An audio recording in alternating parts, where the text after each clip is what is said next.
Bitcoin नाम तो सुना ही होगा। कई लोग इसे डिजिटल सोना भी कहते हैं। पर यह है क्या? इसकी कहानी क्या है?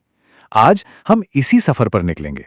इसकी रहस्यमयी शुरुआत से लेकर ये जानने तक कि इसका भविष्य क्या हो सकता है। तो चलिए शुरू करते हैं। जरा सोचिए, क्या ऐसा हो सकता है कि पैसा जो हम इस्तेमाल करते हैं वो किसी बैंक या सरकार के कंट्रोल में हो ही ना? ये सवाल थोड़ा अजीब लग सकता है ना, पर यही वो एक क्रांतिकारी आइडिया है जिसके इर्द गिर्द बिटकॉइन की पूरी दुनिया घूमती है और हमारी कहानी भी यहीं से शुरू होती है। तो बिटकॉइन की कहानी ये अपने आप में एक मिस्ट्री है, एक पहेली। और इस पहेली को सुलझाने के लिए हमें बस थोड़ा सा टाइम में पीछे जाना होगा। साल था 2008। इंटरनेट पर एक व्हाइट पेपर आता है। इसका टाइटल था bitcoin a peer to peer electronic cash system. इसे पब्लिश करने वाले का नाम था सातोशी नाकामोटो। अब ये सातोशी कोई एक इंसान था या लोगों का ग्रुप, ये आज तक कोई नहीं जानता। ये आज भी इंटरनेट की सबसे बड़ी मिस्ट्रीज में से एक है। तो सवाल उठता है कि भाई आखिर ये बिटकॉइन है क्या भला? आसान भाषा में समझें तो ये एक डिजिटल करेंसी है। मतलब जैसे रुपया या डॉलर होता है, बस ये इंटरनेट पर है। इसे 2009 में बनाया गया था और इसकी सबसे बड़ी खासियत ये विकेंद्रीकृत है, यानी इस पर किसी एक का कंट्रोल नहीं है। इसे दुनिया में कहीं से भी किसी को भी भेजा जा सकता है, वो भी बिना किसी बैंक या बिचौलिए के, सीधा एक इंसान से दूसरे इंसान तक। ठीक है, ये तो समझ आ गया कि ये एक आइडिया था, एक कंप्यूटर कोड था। पर सवाल ये है कि सिर्फ एक कोड से ये एक असली करेंसी कैसे बन गया? मतलब आज इसकी इतनी कीमत कैसे है? चलिए अब ये समझते हैं कि ये पूरा सिस्टम काम कैसे करता है। देखिए, इसके पीछे टेक्नोलॉजी के 4 मेन पिलर्स हैं। सबसे पहला ब्लॉकचेन। इसे आप एक डिजिटल बही खाता समझिए, एक पब्लिक लेजर जिसमें हर एक ट्रांजैक्शन का हिसाब किताब दर्ज है और ये परमानेंट है, इसे कोई बदल नहीं सकता। दूसरा है माइनिंग। इसमें दुनिया भर के पावरफुल कंप्यूटर्स मुश्किल मैथ प्रॉब्लम सॉल्व करते हैं और इनाम में उन्हें नए बिटकॉइन मिलते हैं। फिर आते हैं डिजिटल वॉलेट्स, जहां इन बिटकॉइंस को रखा जाता है। और आखिर में प्राइवेट और पब्लिक कीज। ये एक तरह की डिजिटल चाबियां हैं जो हर ट्रांजैक्शन को सेफ और वेरीफाइड रखती हैं। अच्छा, इसकी कहानी में एक बहुत ही मज़ेदार किस्सा है। साल 2010 की बात है। पहली बार बिटकॉइन का इस्तेमाल कुछ खरीदने के लिए किया गया। और क्या खरीदा गया? 2 पिज्ज़ा और कीमत 10,000 बिटकॉइन। जी हाँ, 10,000 बिटकॉइन सिर्फ 2 पिज्ज़ा के लिए। ये वो पल था जब बिटकॉइन सिर्फ कोड नहीं रहा, बल्कि असली दुनिया में इस्तेमाल होने वाली चीज़ बन गया। और आज उन 10,000 बिटकॉइन की कीमत सोचकर ही होश उड़ जाए। यही इसकी कमाल की जर्नी को दिखाता है।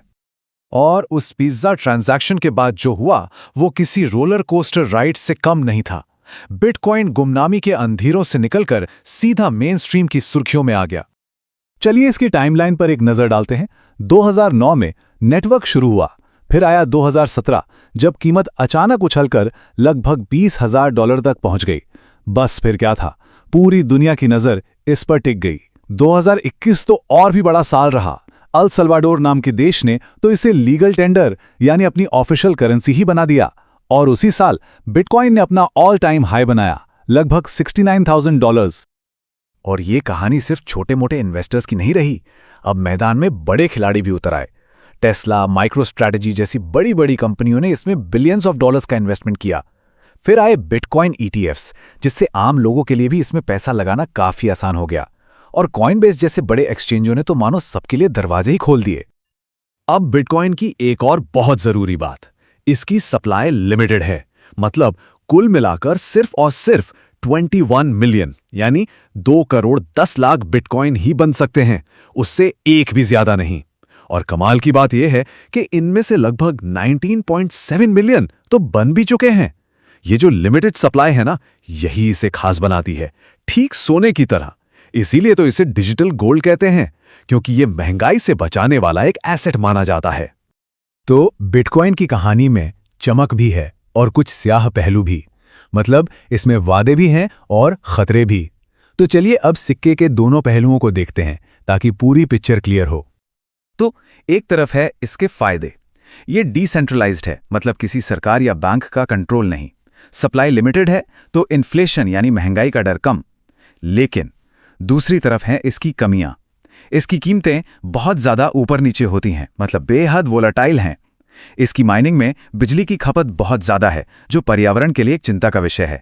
और हाँ, दुनिया भर की सरकारें इस पर क्या नियम बनाएंगी, इसका रिस्क तो हमेशा ही बना रहता है। अगर हम बिटकॉइन को अपने नॉर्मल पैसे जैसे रुपया या डॉलर से कंपेयर करें तो फर्क साफ नजर आता है। देखिए, बिटकॉइन पर किसी का कंट्रोल नहीं, जबकि हमारे पैसे पर सरकार और सेंट्रल बैंक का पूरा कंट्रोल होता है। बिटकॉइन की सप्लाई फिक्स्ड है 21 मिलियन बस, जबकि सरकारें जब चाहें जितनी चाहें उतनी करेंसी छाप सकती हैं। यही वो बुनियादी फर्क है जो बिटकॉइन को सबसे अलग बनाता है। तो इन सब बातों के बाद, इसके फायदे, नुकसान, इसकी कहानी, सब के बाद सबसे बड़ा सवाल तो यही उठता है कि आगे क्या? बिटकॉइन का भविष्य क्या है? What's next for bitcoin? देखिए, इसके फ्यूचर को लेके कई थ्योरीज हैं, कई संभावनाएं हैं। एक तो ये कि ये डिजिटल गोल्ड बन जाए, मतलब लोग इसे सोने की तरह बस जमा करके रखें, या फिर लाइटनिंग नेटवर्क जैसी नई टेक्नोलॉजी इसे इतना फास्ट और सस्ता बना दे कि हम रोजमर्रा की खरीदारी भी इससे करने लगें। और एक और संभावना है कि इसे दूसरी ब्लॉकचेन टेक्नोलॉजीज और खुद सेंट्रल बैंक्स की डिजिटल करेंसी से तगड़ा कंपटीशन मिले। कुछ भी हो सकता है। और जहां तक कीमत की बात है, तो उसके बारे में कुछ भी कहना बहुत मुश्किल है। कुछ एक्सपर्ट्स कहते हैं कि ये $1 लाख भी पार कर जाएगा, तो कुछ कहते हैं कि एक बड़ा क्रैश आने वाला है। ये दिखाता है कि मार्केट कितना ज्यादा अनप्रिडिक्टेबल है। और यहीं पर आकर हम इस कहानी के सबसे बड़े सवाल पर रुक जाते हैं। क्या बिटकॉइन आने वाले समय का नया सोना बनेगा, या फिर ये टेक्नोलॉजी के इतिहास में सिर्फ एक दिलचस्प एक्सपेरिमेंट बनकर रह जाएगा? इसका जवाब तो सिर्फ वक्त ही दे सकता है।